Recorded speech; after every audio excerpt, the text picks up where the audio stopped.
Hello my dear students, today I am going to start with chapter number 11 for class 9, subject science 1, and the name of the lesson is reflection of light. This is a very important chapter as the chapter will be continued as lenses in class 10.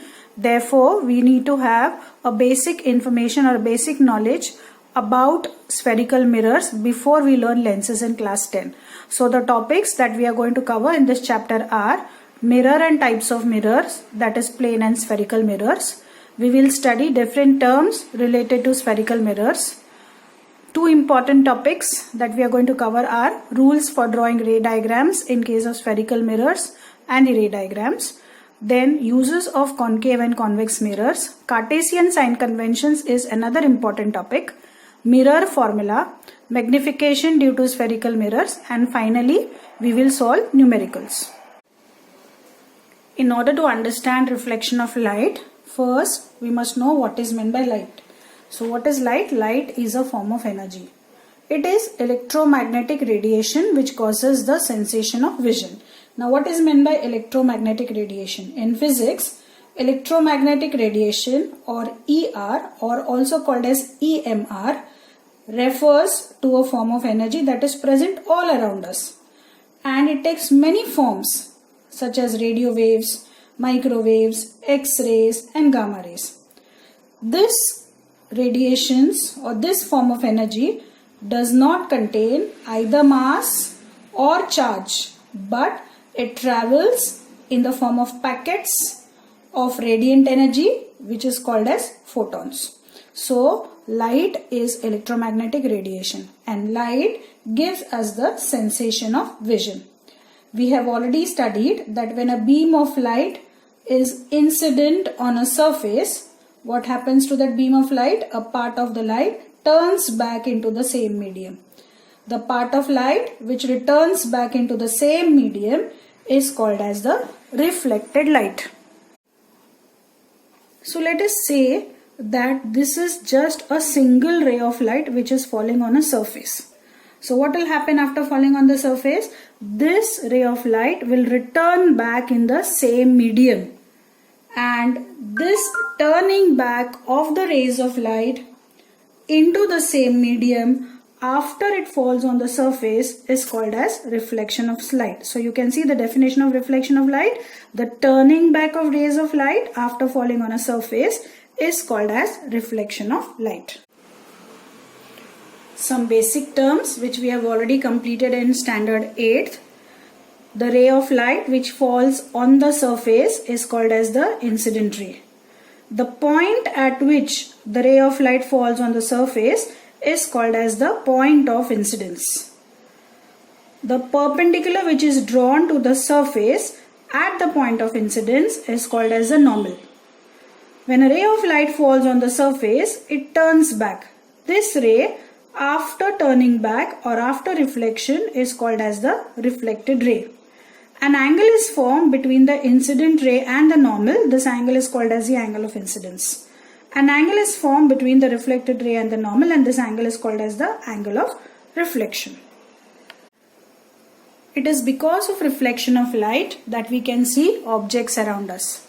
There are two types of reflections. They are regular reflection and irregular reflection. Regular reflection takes place on a smooth surface. So see, this is a smooth surface, maybe a plane mirror. Okay. So regular reflection takes place on a smooth and a highly polished surface, just like a plane mirror.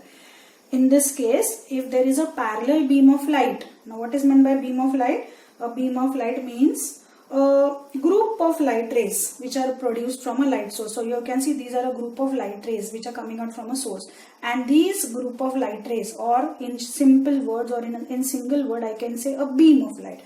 So if the beam of light falls on a surface and if the beam of light is parallel to one another, then what we see is that the rays of light will get reflected. Okay, so the green colored beam of light, these are the incident rays. So after falling on the surface, these incident rays will get reflected. After reflection, these blue colored rays are called as a reflected rays. So what do you see after reflection? After reflection, the reflected rays are still parallel to each other. So such a kind of reflection is called as a regular reflection. So regular reflection takes place on a smooth and a highly polished surface such as a plane mirror. If a parallel beam of light falls on a smooth and a highly polished surface, we find that the reflected rays or the reflected beam is also parallel, and this beam or these rays of light move in a fixed direction. So such a type of reflection is called as regular reflection. Irregular reflection takes place on a rough surface. So here you can see the surface is rough. So a beam of light is incident on a rough surface, and you can see these incident rays are parallel to one another. But after falling on the rough surface, the rays of light get reflected. After reflection, you find that the reflected rays are directed or diffused in different directions. Can you see these blue colored rays are reflected rays? So they are not moving in parallel direction, just like in case of regular reflection. We find the reflected rays get deflected or diffused in different direction. So such a kind of reflection is called as irregular reflection or diffused reflection. So irregular reflection takes place when a beam of light falls on a rough surface, such as you can say wall of a room or on the surface of a book. So this beam of light falls on a rough surface. We find that the reflected rays get deflected or diffused in different direction. Such a reflection is called as diffused reflection or irregular reflection. It is basically because of diffused reflection or irregular reflection that we can see objects around us. Let us study the laws of reflection of light. The first law states that the incident ray, the reflected ray, and the normal. See, where are all of these meeting? At the point of incidence. So the incident ray, the reflected ray, and the normal at the point of incidence lie in the same plane. The second law is the incident ray and the reflected ray lie on the opposite sides of the normal. Can you see the normal is here? The incident ray and the reflected ray, they lie on the opposite sides of the normal. And the third law states that the angle of incidence, that is angle I, is always equal to the angle of reflection, that is angle R. So angle I is always equal to angle R. So to sum up, the laws of reflection of light are the incident ray, the reflected ray, and the normal at the point of incidence lie in the same plane. The incident ray and the reflected ray lie on the opposite sides of the normal, and angle of incidence is equal to the angle of reflection. Now different surfaces reflect light to different extents. What about a mirror? A plane mirror. A plane mirror is called as a highly polished surface, and this plane mirror reflects almost the entire light that falls on the mirror. So now let us see what is a mirror. A mirror is made from a few millimeters thick glass. So here you can see this is a plain glass surface of a few millimeter thickness. Now one surface of the glass is polished to a high degree in order to achieve smoothness, and this forms the front surface of the glass, and the other surface is silvered. You can see the other surface or the other part is silvered. That is, the other side or the opposite side of the glass is painted either with silver or it is painted with aluminium. The silvered surface is further coated with an opaque material such as a paint called as lead oxide, and this is done in order to protect the silvering that is done on the mirror, because we know that silver is very expensive. So after coating silver on the mirror on the back side, the silver will get worn out in a matter of few years. So in order to protect that coating of silver, an opaque material, that is a paint of lead oxide, is applied over the silver in order to protect the silver coating. So the polished surface being smooth does not diffuse any light now. So now what is a mirror?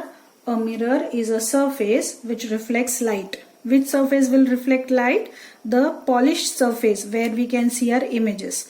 And you know that when we stand in front of a mirror, we get clear images in the mirror. So we define a mirror as a surface which reflects light and creates clear images is called a mirror. A mirror is a reflecting surface because when light falls on a mirror, the rays of light get reflected in the same medium. So a mirror is a reflecting surface. There are two types of mirrors, as you can see here, plane mirrors and the spherical mirrors. It was a German scientist by the name Justus von Liebig who first made a plane mirror. For that, he took a piece of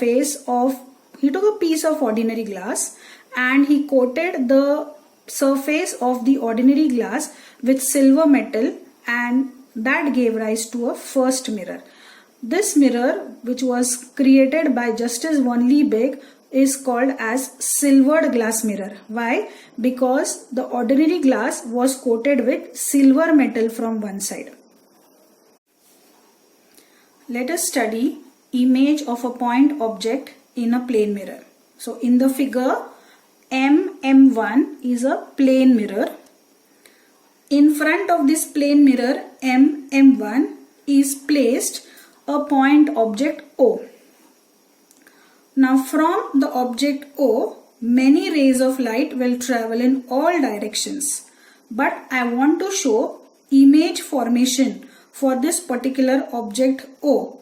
Therefore, we are going to consider any two rays or at least two rays which are starting from point object O and which fall on the mirror MM1. So, let ray OA and OB be the two rays which are incident on the plane mirror MM1 from the object O.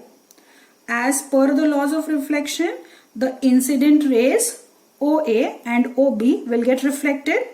So, let the reflected rays be AC and BD. Now, when the rays AC and BD get reflected, we find that angles of incidence, angle of incidence and angle of reflection will be formed. In this case, AN1 and BN2 are the normals. Now, if I consider OA as the incident ray and N1A as the normal, then AC will be the reflected ray. So, according to the laws of reflection, OAN1 will be equal, angle OAN1 will be equal to angle N1AC. Similarly, if I consider BN2 as the normal and OB as the incident ray, then BD will be the reflected ray. So, as per the laws of reflection, angle OBN2 will be equal to angle N2BD. So, when we see the position, when we see from a position between C and D, so here you can see when we are seeing from a position between C and D, we find that rays AC and BD appear to come from some point I behind the mirror. This point I is the image of the object O which is kept in front of the mirror. In order to locate the exact position of the image I, what we do is we have extended the reflected rays AC and BD behind the mirror. And the point where these two reflected rays meet gives us the position of the image which is I. This image is called as virtual image because the reflected rays AC and BD are not actually meeting at a point, but we are producing them or we are extending them behind the mirror to meet at a particular point. For example, here we say I. but to our eye they are appearing to come from point I. So such an image where the rays of light do not actually meet at a point but appear to meet at a point is called as a virtual image. So in a plane mirror, the image formed is always a virtual image. Also, we find that the object and the image are at a same distance from the mirror. For example, if the object is at a distance of 1 meter from the mirror, the image will also be formed at a same distance of 1 meter behind the mirror. So, the image is formed at the same distance behind the mirror as the object is in front of the mirror. So, I have stated two important characteristics of plane mirror from this particular image. First of all, I have said that the image is a virtual image. Second, the image is formed at a same distance behind the mirror as the object is in front of the mirror.